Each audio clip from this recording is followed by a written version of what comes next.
Hi, I'm Maryjo with Fourth Dimension Healing in Stillwater, Minnesota. I'm also the director of the Center for Crystal in Healing Studies, which is my online school, and I am the host of the Ask, Learn, Heal podcast.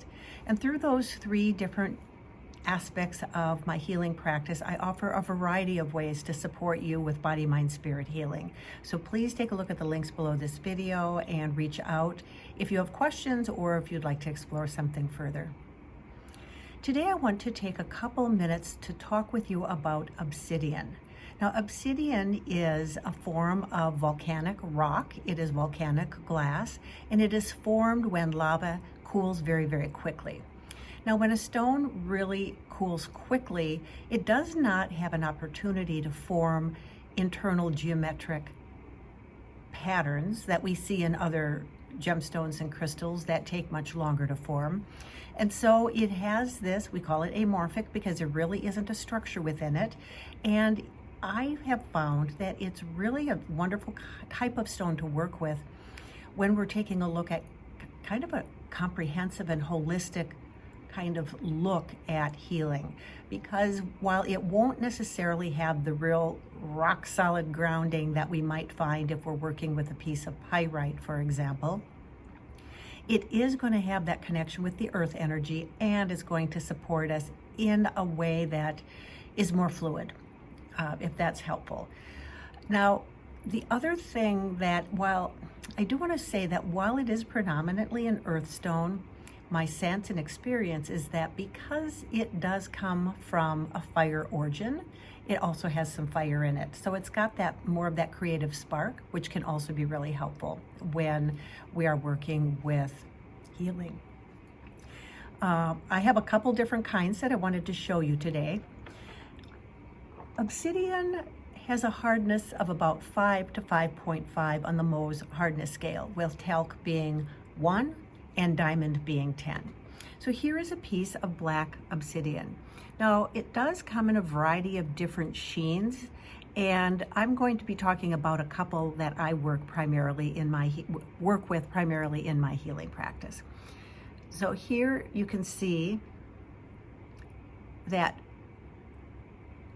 it's got this, if I could look through it, in fact, I'm looking through it with my light, and it almost has like a smoky brown, I would say maybe a smoky brown gray hue to it. So I'm going to show you something that I want you to be really clear on. This is a piece of jet. This is fossilized coal. It also is amorphic. And when I hold this up to my light, I can't see through it. So it doesn't have the glass component that the obsidian does. So because it works at the root chakra and with that earth element, it really is very helpful for stabilizing and grounding healing energies. And it is also very helpful for being a protective stone. And when I say protective, what I'm saying and implying is that it is helping to support the entire energy field around us so that we have stronger energetic boundaries. We are able to kind of stay in our lane, so to speak, as we move through life.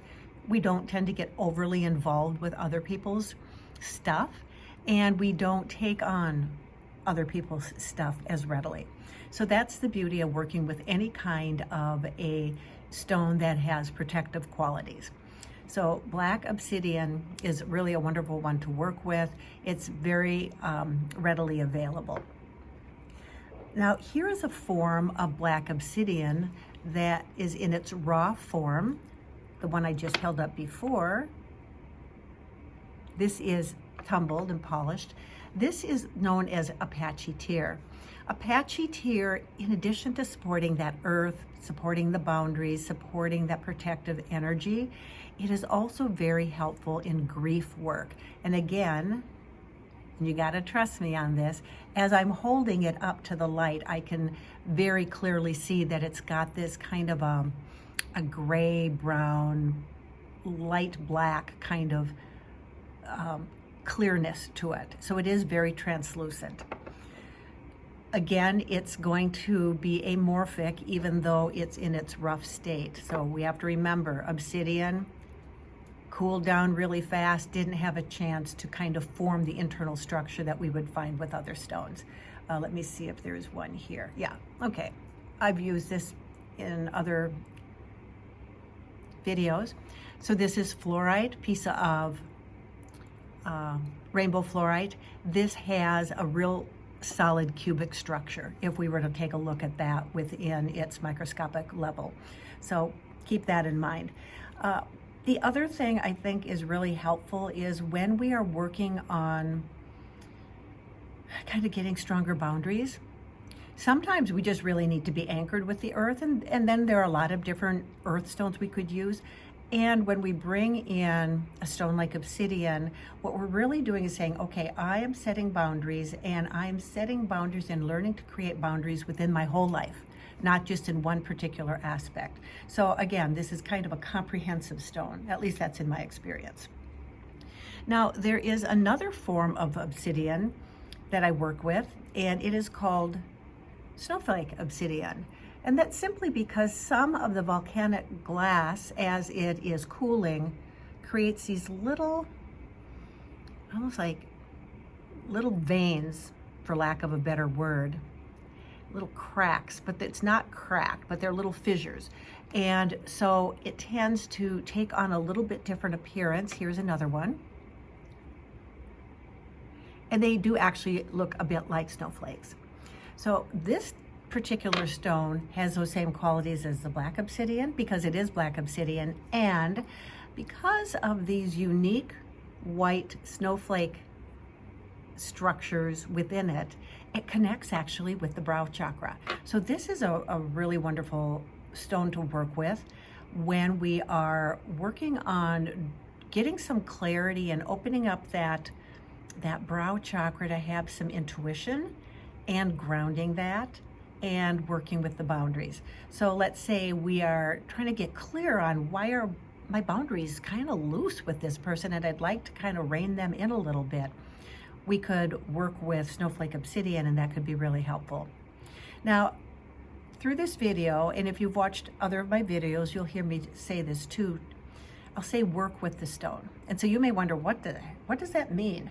Well, please go ahead and check some of my other videos that are available, and one of them I do talk about different ways that you can work with gemstones, and I will try to actually just attach it to this particular video so that you can just click on that, and that will help you as well. So that's just a little bit about obsidian. Volcanic glass, very, very rapidly cooled, has no internal structure, which means it's kind of a all-encompassing kind of stone. It is predominantly earth with some fire, and yet here we've got that snowflake obsidian with those beautiful little snowflake type effects as the stone cooled. That connects up with that brow chakra. So it's just really a fabulous, and honestly, I think sometimes overlooked gemstone to work with.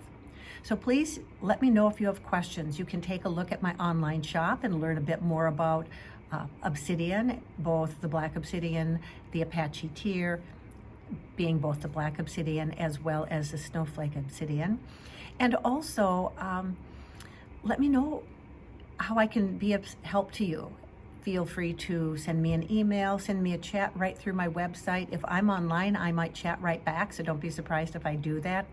I really want to support you in any way that I can to have a better sense of how you can work with gemstones and crystals, and in this case, volcanic glass, to be able to really support the work that you're doing to heal yourself. For now, I simply wish you many blessings. Be well.